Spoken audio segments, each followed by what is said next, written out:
If you live in a country that gets cold in the winter, you know exactly why I'm making this video. You know, you'll finally make your way out of the cozy comfort of your warm home to go play some disc golf. Why? Because you've spent your last 10 days throwing a million shots into a net, practicing your form, and after not facing reality for a while, you now truly believe that you might just be the best player in the world. And it's time to prove that to yourself and your Instagram followers. So you go out to your local course and you start warming up, because you know, you're a professional now, and you get up to the first tee and get ready to throw. You remember your swing thoughts, perpendicular X step, a solid brace, and get your elbow through first. And just like in practice, you get the huge snap. It feels like the perfect throw, but somehow it just falls out of the air 8 meters in front of you. And you just don't understand why. And since we know for sure it can't be formulated after all of the practice, it's time to figure out why in the world we throw so much shorter in the winter. And today I have 3 different theories that I want to test. The slippery footwork, the terrible winter grip, and the restrictive clothes. I'm obviously not going to spoil my testing methods, so you're just going to have to wait and see.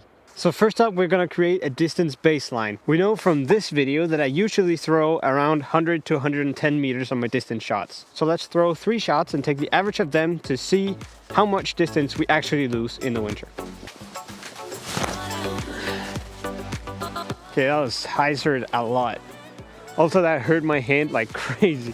Now let's try and get some anhyzer on it, but I'm not sure that I can because, you know, it's part of the winter, cold hands and slippery surfaces. Oh, that's a decent distance line. That's gonna be like between 90 and 100, I think. Maybe. One more throw. Comes up to flat. Decent shot, not perfect. Let's go see how far those went. So the first one went a whopping 83 meters, second one went 93 meters, and the third one went 89 meters, averaging 88 meters. So now, time to figure out where those 15 to 20 last meters went. Distance robber number 1.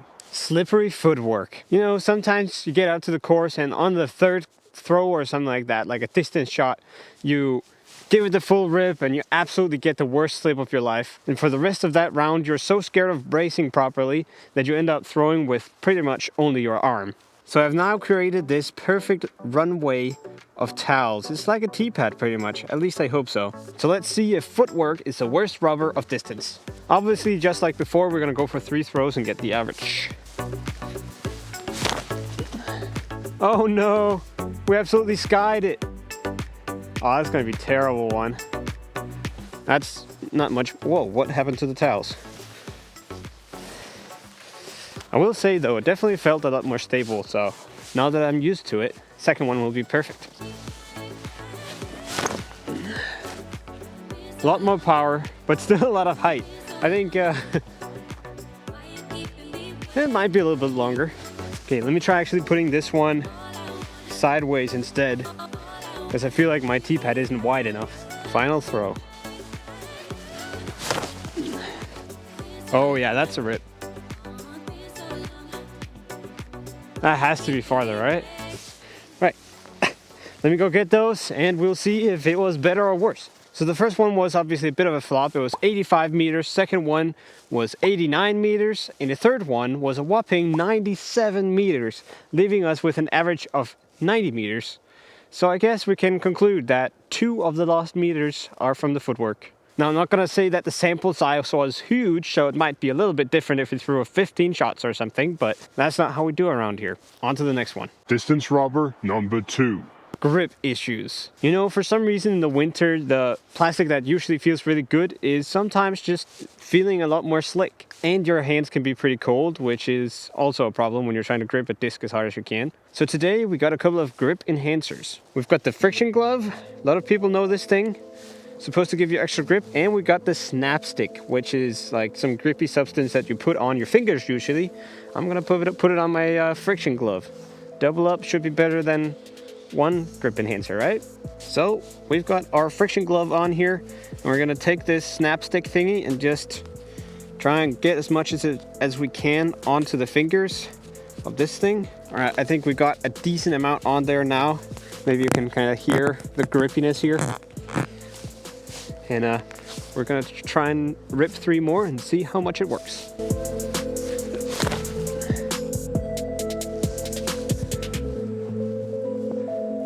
Okay, a little bit low. Let's try and put the second one a little bit higher.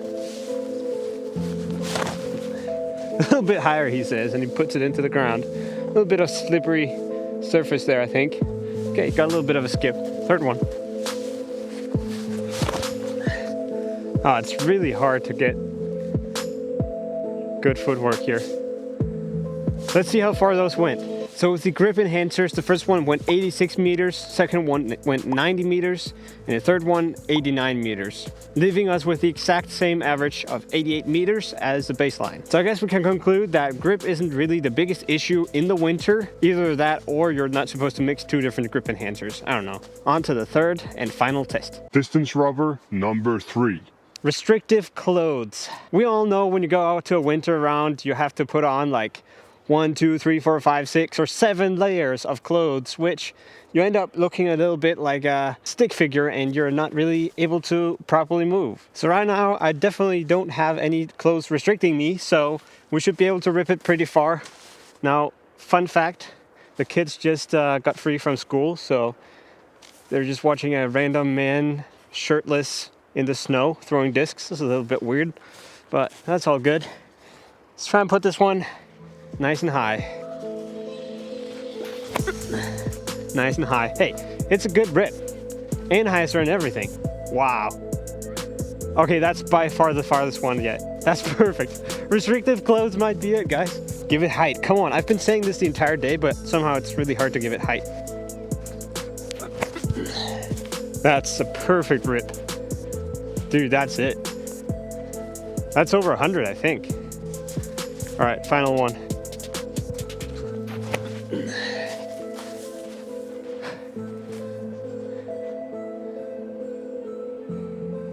Right, I think I can conclude it already, but let's get some clothes on because I'm freezing and go check the distances on those.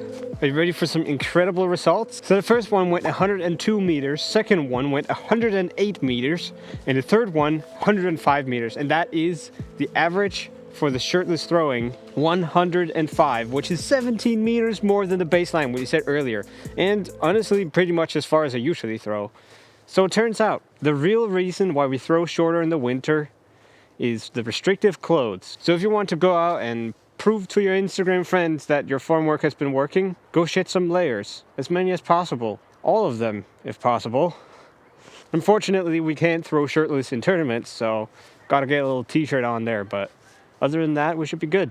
Only thing left to say is thank you so much for watching this video. If you found it interesting, give the video a like, hit the subscribe button, and comment below what you want me to test next with my extremely scientific methods. And if you're interested in whether or not you can make a disc more unstable by simply bending it, check this video out right here. Thank you for watching.